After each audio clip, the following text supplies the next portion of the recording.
Starts right now. And a good morning to you. It is Tuesday, January 30th. Good morning. Happy to be with you, gentlemen, this morning. Yeah, it's good to see you too, Sarah. It's always good to be in with you guys. Hey, the weather. Don't laugh at me. Well, it's funny. You're so busy in the morning, and then we kind of show up here and we kind of do our thing. So this is not the first time we've talked this morning. It really has been, because I'm just like trying to do my hair and makeup, and guys, you just kind of walk in. More than you needed to know. Let's go to Mike with a more pertinent conversation. Grab a jacket once again this morning. Yesterday turned out to be, as expected, absolutely gorgeous. Got up into the upper 60s, and we're going to be doing the same thing today. We are starting off with temperatures that are a little bit on the, like I said, coolish side, but actually a couple of notches above normal at 44. Wind chill is 40, and we do have some clouds out there. We're going to make it up to 70 later on today. So again, like yesterday, 25, 30 degree rise in temperatures over the course of the span of the day. The aquifer dropped down a half a foot in yesterday's reading, and mountain cedar on the moderate side, mold was low. Both of those came down a little bit from the previous day's reading. We do have some kind of high clouds hanging around here, so it's acting like a bit of a blanket. A lot of times, it's not a thick blanket, but enough to maybe hold us from getting as cool as we can. I do think we will drop down a few more notches, though. We've been steadily dropping down a degree or two for the past couple of hours. Upper 30s in the hill country, 39 Valverde, 46 over there at Randolph, and 41 in Hondo, and a hint of a wind chill. So feels like 40 out there. So just enough to kind of maybe turn your collar up. Not overly windy today. So plenty of sunshine then later on, because these clouds are going to be getting on out of here. We'll hit 70, like I said, for a high temperature. That's today as well as tomorrow. Then Thursday, Friday, more clouds move in here. Humidity is going to begin its return, and we'll have some showers late Friday, and then especially overnight and into early Saturday morning. And some of those may have a couple of thunderstorms, a couple of heavier downpours are possible, especially off to the east, and that's going to be into early Saturday morning. Then we're going to start to clear on out. It's going to be windy. Beautiful looking afternoon on Saturday, and Sunday very nice as well. All the details of the weekend forecast coming up in just a couple of minutes. Traffic Authority, good morning, Mr. Marquez. Good morning, Mike, and good morning to all of our drivers out there. If you headed out right now, feels nice and crisp out there as we take a look outside on our roads, and you see things that traffic is moving pretty good right now. 281 at Loop 410, you see traffic moving pretty well there. 90 at 36, same situation there as well. A couple things let you know about if you are headed out in the next couple of minutes or so. We have a stalled vehicle being reported eastbound 410 at Ingram Road, not causing any major delays right now, but something to keep in mind for our drivers in the Ingram Park Mall area. And we have some ongoing construction taking place in some parts of the city. Let's start right here, 35 southbound at Topperwine. You do see a backup here going past 1604 up to the Live Oak and Forum area. So just got off the phone with TransGuide a little while ago. They said that hopefully that gets cleared out in the next 30 minutes or so. That would be good news for our drivers. A couple other things that just popped up on our maps. I'll check on this right now. Looks like it's a stalled vehicle there at 410 and 90. Try and get a little bit more information on that here in just a bit. Do want to let you know about some ongoing construction here that was just announced by KSAT earlier this week, and this is going to be out on the north side. And good news is it's going to be in the overnight hours, but 1604 both directions here from Stone Oak Parkway to Blanca Road will be shut down from 9 p.m. to 5 a.m. Through February 2nd. So keep that in mind if you are headed out late, maybe tonight or early this morning if you are, again, out in the overnight hours. 1604 closed both directions, Stone Oak Parkway to Blanco Road. Rest of the things looking pretty good out there. 281 Loop 410, saw that camera a little bit earlier. So we'll check on some of those other stalled vehicles that we saw on our maps here in just a bit. Mark and Sarah, back to you guys. RJ, thank you. It will be a while before San Antonio District 10 Councilman Mark White is arraigned for his DWI charge. It was supposed to happen later today, but now White's arraignment has been rescheduled for March 26th. Police arrested White in December on suspicion of DWI. Since then, his fellow council members voted to censure him. White's attorney tells KSAT he asked for a reset because White's blood draw results are still pending. People living in Northwest Bexar County are asking San Antonio and Bexar County leaders to join their efforts to stop a major development they fear will impact the quality of drinking water. The Texas Commission on Environmental Quality has reviewed a permit by Lennar Homes to build a wastewater treatment facility north of Gray Forest. The treated wastewater from nearly 3,000 homes would be dumped into the nearby Helotes Creek. Many residents of Helotes and Gray Forest and the Greater Edwards Aquifer Alliance and even Metro Health have opposed the permit request. Organizations are asking TCEQ for a hold off on a final vote and grant a request for it to become a contested hearing. Basically, it sounds like TCEQ is looking at this application saying they're following the law. Everything seems to be okay. Go ahead and approve it. That's exactly correct. And what we see in so many of these then is the burden falls on individuals who are going to be impacted and organizations like ours to raise the money, to hire lawyers, to fight these permits, which just seems like the TCEQ is not doing as best as they could to protect the citizens of Texas. Consequently, the city of Gray Forest, Helotes, and Greater Edwards Aquifer Alliance have hired attorneys to contest the TCEQ permit. They ask anyone who uses faucet water to email TCEQ and local leaders to push them to oppose the permit request. KSAT emailed Lennar Homes and TCEQ for a comment multiple times, but we have not heard back. Well, a number of attendees at the San Antonio Stock Show and Rodeo Barbecue Cook-Off were left with a bad taste in their mouth, but it wasn't the food or the experience. It was paying for what they thought was authorized parking and then ended up being towed. This happened over the weekend at THT Off-Road. The owner says the parking for his business was supposed to have been blocked off so no one could park there. But he tells KSAT he learned that his employees were using the parking lot without permission to make extra money. Chris Derby with the San Antonio Stock Show and Rodeo says to avoid the frustration and headache of being towed, just head to sarodeo.com. For all the parking, we actually have our lots all color-coded, lot 1 through 9. We also have some shuttle lots that are available. Any one of those will work. If you go to sarodeo.com and look for parking, you can see we actually pre-sell some of our parking as well, or you can buy the shuttle parking. Meanwhile, the owner of THT... We'll come back to that story later. Today, members of the House Homeland Security Committee will meet to consider articles of impeachment against Homeland Security Secretary Alejandro Mayorkas. Republicans blame him for the situation at the U.S.-Mexico border. They accuse Mayorkas of violating his oath of office by, quote, willfully and systematically refusing to comply with federal immigration laws. Speaker Mike Johnson wants the full House to vote on impeachment as soon as possible. First, the articles need to pass the Homeland Security Committee. Democrats are calling all of this a sham. The last time the House impeached a cabinet secretary was back in the 1870s. This morning, a massive fire continues to burn in northeast Brazos County. That's near Bryan College Station area. These huge plumes of smoke that you see on your screen right now, you see are coming from a chicken farm that caught on fire. Crews on scene say the fire could burn for several days. As of now, there are no reports of any injuries. It's not clear yet what sparked the flames. This morning, President Biden is carefully considering how to respond after a drone attack in Jordan killed 3 American service members. But it comes as new reports may have mistaken the enemy drone for an American one, allowing it to pass through air defense systems unchallenged.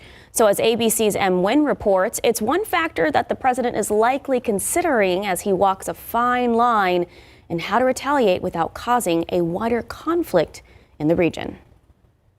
This morning, President Biden facing a difficult balancing act as he considers the risks of U.S. military strikes in the Middle East after a drone attacked an Army base in Jordan, killing 3 U.S. service members. Specialist Brianna Moffitt, Specialist Kennedy Sanders, and Sergeant William Jerome Rivers. Moffitt celebrated her 23rd birthday 9 days before she was killed, her mother telling CNN. She just light up a room whenever she walks in.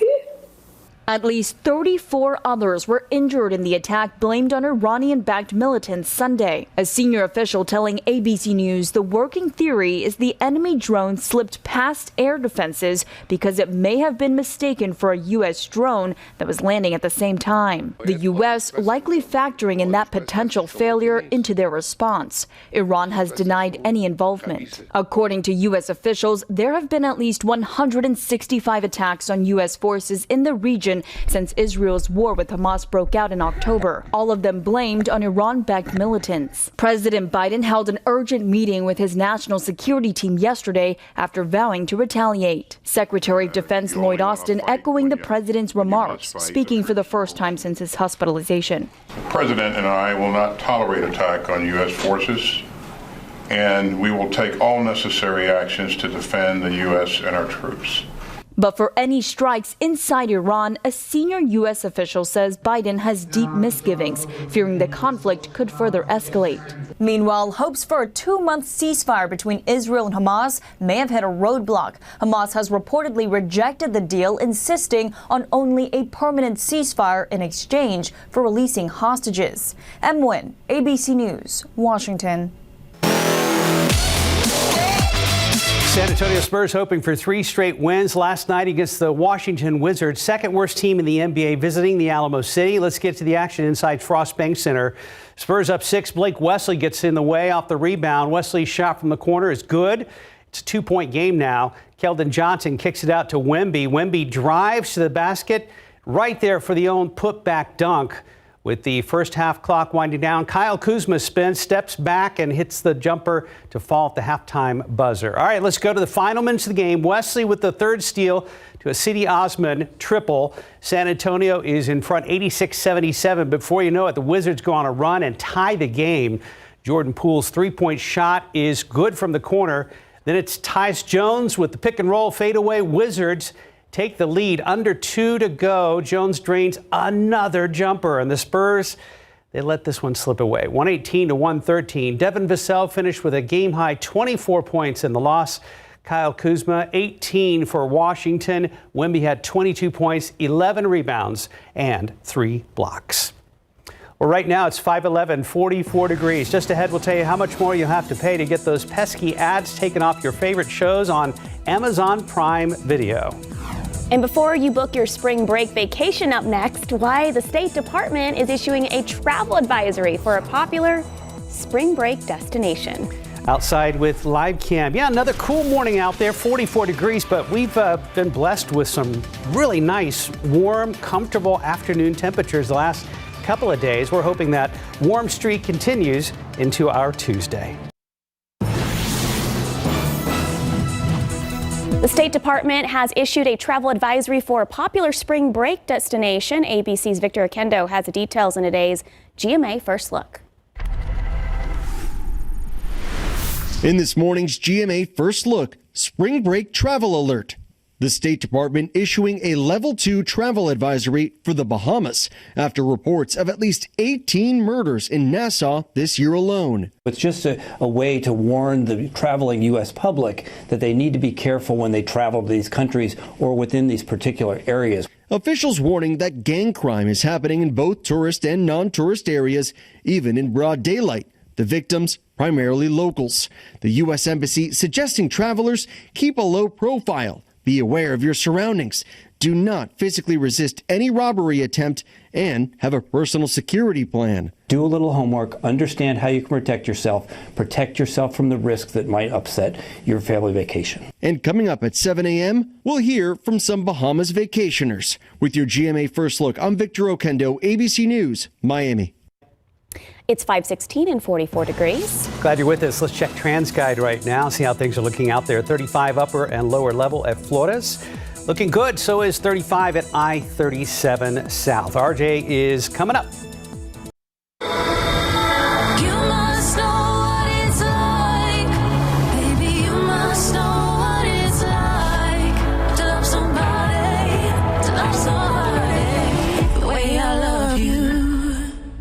Febreze. I use Febreze Fabric Refresher every day to make my home smell amazing. On my bed, my couch, my jacket or jeans, in between washes, even shoes. Febreze doesn't cover up odors with scent, but fights them and freshens. Over 1,000 uses. Febreze Fabric Refresher.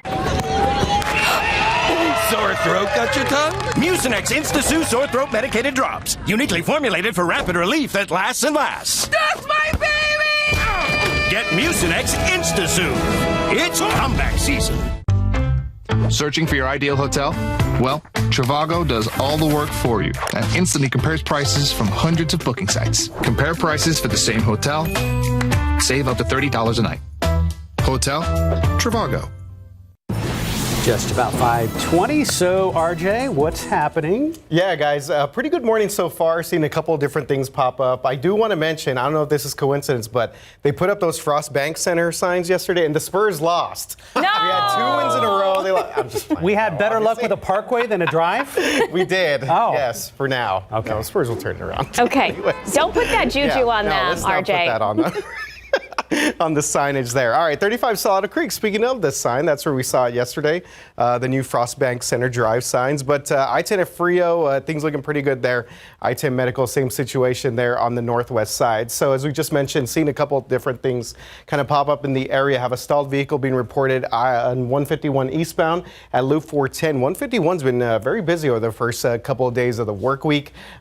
We are seeing a stall here, but not causing any major delays, so that's good news for the moment for our drivers. Speaking of the west side of town, we also have a stall being reported 90 eastbound at Loop 410. And actually, TxDOT's reporting this is a little bit closer to Medio Creek. So I'll kind of get a little bit more clarification on it. But either way, eastbound 90 in this area, 410 Medio Creek. Keep that in mind if you are headed out in that direction. And northeast side, we are following the latest here construction there. 35 southbound at Topper Wine. It appears to be clearing out. I'll check the cameras here in just a little bit, but we do have some delays up here in the Live Oak and the Forum area. Everything else seems to be looking pretty good right now across the city of San Antonio. Again, a couple different things popping up on our maps right now. Mostly stalled vehicles, not causing any major delays, but we'll continue to keep you updated as you make your way through your Tuesday morning. Mike, how are things looking outside this morning? Kind of a little on the chilly side. You know, when you're talking about AT&T Parkway or the drive and all that stuff, raises the question, why is it you drive in a parkway and park in a driveway?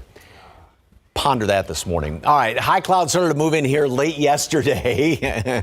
RJ's mad at me right now for that one, and they have continued to kind of fill in overnight. Beautiful view out there at 410 and I-10, and we don't have obviously any obscured visibility at all. But here's those high clouds that are acting like a little bit of a kind of a little thin blanket on top of us, so we're not as cold as what we could get, but we still have some chilly temperatures, and these will continue to clear on out. So we're going to have plenty of sunshine then throughout the rest of the day. And temperatures, I think we're going to drop down, still down to the low 40s. We're 44 right now. I think we'd bottom out at 40 this morning, and then nice big warm up throughout the day. We're already gained 20 degrees by late morning, 64 at noon.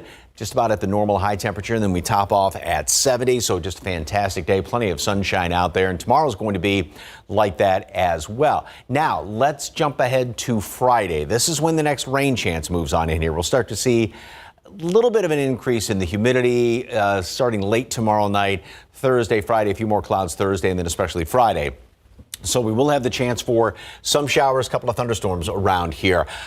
Again, broad brush, long-range computer model. Also, notice where the darkest shade of green is, further up to the northeast and to the east. And that's where the majority of the rain is going to be. Now, that doesn't mean we're not going to see a couple of heavier downpours potentially around here. But again, kind of leaning over toward the east. And that's going to be overnight into the early morning hours of Saturday. Now, latest computer model runs, still it's encouraging for everything going on Saturday as far as the Western Heritage Parade and Cattle Drive, a Carol Cook-Off, all the activities there.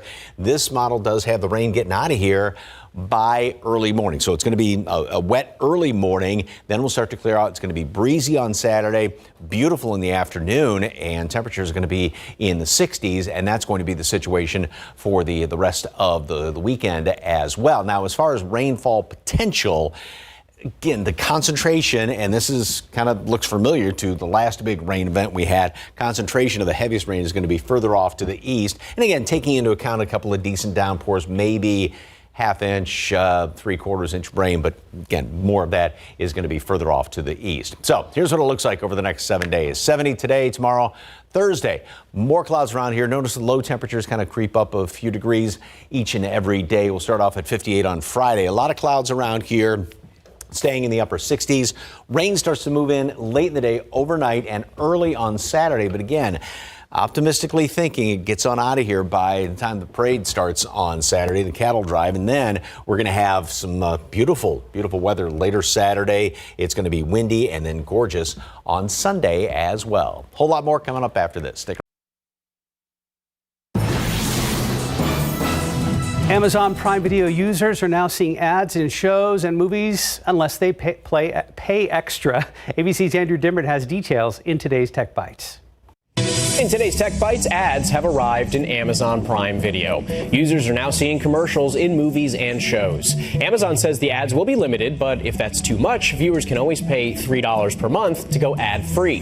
Meta, the parent company of Facebook and Instagram, is going to start sharing social media data with researchers who study online well-being. The announcement of the partnership comes ahead of Meta CEO Mark Zuckerberg's appearance at a congressional hearing about children's online safety.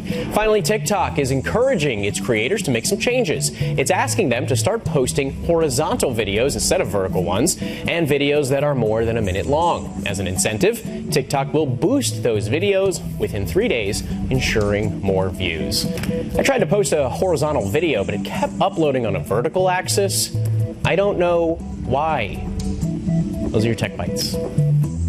XY. I can't actually get Algebra, that one. yeah. Yeah. Mike, have you tried that black mock turtleneck look that he does? No. Have you thought about it? You can try my sweater on if you want to see what it looks like. After the show? Yeah. Oh, thank you. We'd pay good money not to see that. You got holes. 528, 44 degrees. And on Good Morning San Antonio, we get a preview of what's expected today in a local murder trial of a military veteran accused in a deadly shooting.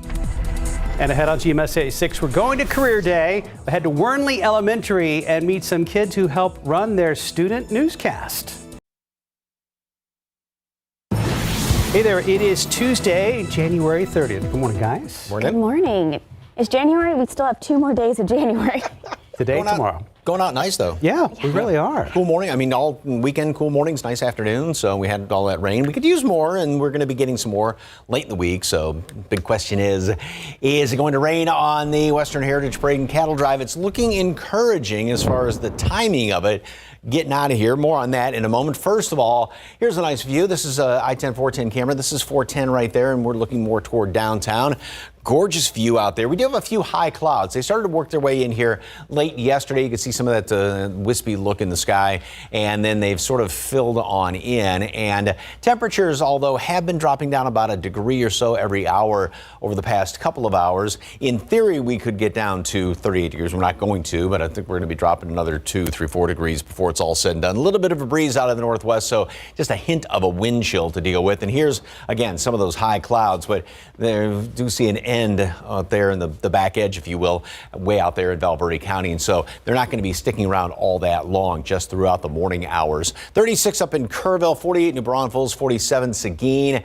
Gonzales also is at 47 degrees and 44 here in town. Then again, that little breeze feels like 40 out there at the airport as of right now. And then by later on this afternoon, kind of like yesterday, you don't need a jacket. Mountain Cedar and Mold, they both came down from the previous day's reading. Mountain Cedars, though, is on the moderate side. Should be getting in toward the kind of the downhill slide toward the end of the Mountain Cedar season. Usually it sticks around through Valentine's Day in toward about the third week of February. 64 degrees at noon today, 70 for a high temperature. So just an absolutely gorgeous, gorgeous day today. Pretty much do it all again tomorrow. Then we do have those changes coming up. We've got those rain chances, and we'll take a look ahead to the weekend forecast in just a couple of minutes. Traffic Authority, what's going on, RJ? All right, Mike, seeing a few things pop up across the city during our 5 o'clock hour here. Take a look behind me. You're looking at a stalled vehicle, I-10 at the Y. It's the transit guy you saw just zoom out right there. We have one of the TxDOT Hero trucks out there, and it looks like a couple other emergency vehicles. At least the shoulder here is blocked, but we are seeing traffic get through this area. And that's just one of 2 stalls that's in that area right now, because there's another reported stall up in the I-10 eastbound at Frio Street. So right here's the stall we were just looking at. This is another one there eastbound at Frio Street, both eastbound on I-10. So keep that in mind if you are headed in the downtown area right now. Taking you to the west side now, we have a stalled vehicle still being reported on 151 eastbound at Loop 410. It's been very busy on 151 over the past couple of days or so, and we see this continuing right here, not causing any major delays, but something to keep in mind. And a little bit south of that, we also have a stall being reported 90 eastbound at Loop 410. So both stalls on 410 there, this one on 90, and actually it looks like it's being reported a little bit closer to Medio Creek, so just keep that in mind if you are headed into this area. So it's been a little bit more active than usual for our Tuesday morning. Had just this stall pop up right here here that looks like Zarzamora Street, but I'll go ahead and check on that here in just a little bit. But right now, it seems like most of our activity taking place in the downtown area. Again, I-10 eastbound, 2 stalls in the downtown area. Take caution if you are headed out right now. Mark and Sarah, back to you guys. Thank you, RJ. New this morning, San Antonio firefighters say it looks like a fire in a vacant house didn't ignite on its own. They suspect someone may have had a hand in starting it, possibly on purpose. Our Katrina Weber is live on West Houston Street, not far from Zarzamora. And Katrina, you say this was the second fire there with just in a few days? Well, that's right. Firefighters say just a couple of days ago they were here for a fire at the same location. That one started on the back of the house, which was vacant, and that was despite the fact that there were no utilities. Now, you look here and you see there's nothing left of it. They had to call in crews to knock down this house because the structure was dangerous as it stood after the fire this morning, or overnight, rather. Let me give you a look at what they found when they got here after 11 last night. They say that there was fire all throughout the house. So just a couple of days ago, they found a fire on the backside of the house. This time there was fire throughout the entire house. They were able to knock down that fire without anyone being injured. But again, firefighters say there was no one living here, no utilities. So they're thinking that this was started perhaps intentionally by someone, and they're not sure exactly why. This is still under investigation, but they did have to knock down or call in crews to knock down what was left because it was a dangerous situation after this fire overnight. Again, they're still investigating how this started and who may have been responsible. Reporting live on the west side, Katrina Weber, KSAT 12 News. Katrina, thank you. The defense will continue with their testimony at the Bexar County Courthouse later today in the murder trial of a military veteran accused in a deadly shooting. Roger McCracken is accused of the 2021 deadly shooting of Ronnie Riddle outside a Southeast Side apartment complex. The prosecution rested yesterday. So far in testimony, an eyewitness to the shooting said McCracken's wife and Riddle were arguing when McCracken began shooting. His attorneys argue it was a case of self-defense. If found guilty, McCracken faces up to life in prison. Well, this morning, Americans are in mourning for the soldiers who died in a drone attack on a U.S. outpost. As CNN's Amy Kiley reports, some of their family members are now figuring out the best ways to honor them. She was my firstborn. She was just so amazing. Families of 3 U.S. soldiers killed in a drone attack are in mourning today. 23-year-old specialist Brianna Moffat's mother says she's proud of her daughter. I was the first female in the family to join the military, so she became the second. The widow of 46-year-old Sergeant William Rivers tells WSB he loved the Army and took care of his family. And the parents of 24-year-old Specialist Kennedy Sanders say she had a contagious smile and liked to laugh. You remember her service and the commitment and the sacrifice she made for the country. Sanders' mother recalls when she realized something was wrong. Tried to FaceTime Kennedy twice, tried to text her and call her, of course, with no answer. Meanwhile, the president and Pentagon vow to strike back. We will take all necessary actions to defend the U.S. and our troops. Officials say Iran-backed militants sent the drone to the U.S. outpost on the Jordan-Syria border. The Pentagon says confusion between it and a U.S. drone is how it got past defenses. These militant groups are trying to start a war. We will respond. We will respond strongly. We will respond at a time and place of our choosing. I'm Amy Kiley reporting. A judge has denied Alex Murdaugh's request for a retrial in the homicides of his wife and son. The judge dismissed a motion filed by his attorneys last year that claimed the jury for the murder trial was tampered with by Colton County Clerk of Court Rebecca Hill. They say she was protecting a book deal. Hill, who testified during hearings over the motion, denied that she tampered with the jury. A man who admitted to stealing a pair of ruby slippers used in The Wizard of Oz will not serve jail time. 76-year-old Terry Martin pled guilty to the theft in October. The iconic slippers were stolen in 2005 from the Judy Garland Museum in Grand Rapids, Minnesota, and recovered in 2018. According to the New York Times, Martin had never seen the film and thought the slippers had actual rubies. His plan was to sell them on the black market. Martin was sentenced yesterday. The Times reports he will not serve time behind bars, but instead was sentenced to 1 year of supervised release. He also must pay more than $20,000 in restitution to the museum. While Martin has a long criminal history, prosecutors considered his failing health. He isn't expected to live more than 6 months. 540, 45 degrees. Super Bowl 58 is set. The Chiefs and the 49ers will take the field in Las Vegas next month, and a very special duo from San Antonio will be working at the big game. We'll explain. And outside with live cam this morning, we've gone up 1 degree since we started the newscast this morning. How much warmer will it get later today? We'll talk to Mike coming up a little later in the newscast. A San Antonio police officer and his canine partner are going to Super Bowl 58 in Las Vegas. They are going to be helping out, making sure everyone attending stays safe. The pair has been trained to work large events, but it will be the first time working security at the Super Bowl.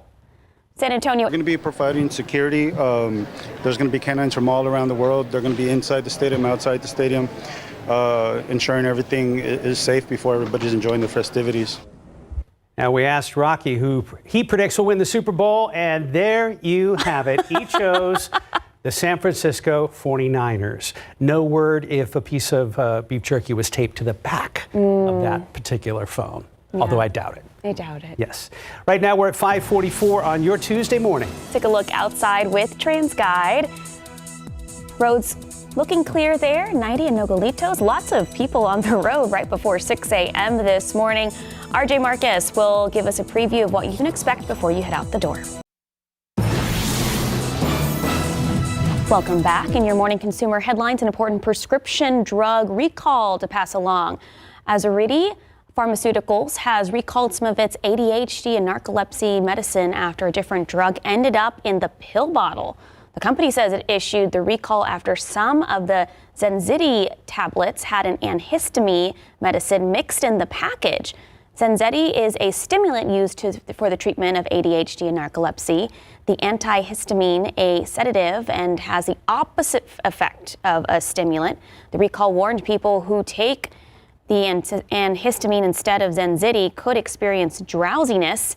That could put patients at risk of getting into an accident or injuring themselves. Fan enthusiasm for the Super Bowl is already soaring, and so are ticket prices. Listen to this. At last check, the get-in price was just over $8,000. Oh, my gosh. Which is 51% higher than the get-in price of last year's Super Bowl. According to StubHub, the most expensive ticket is $85,000 or higher, which includes a VIP package.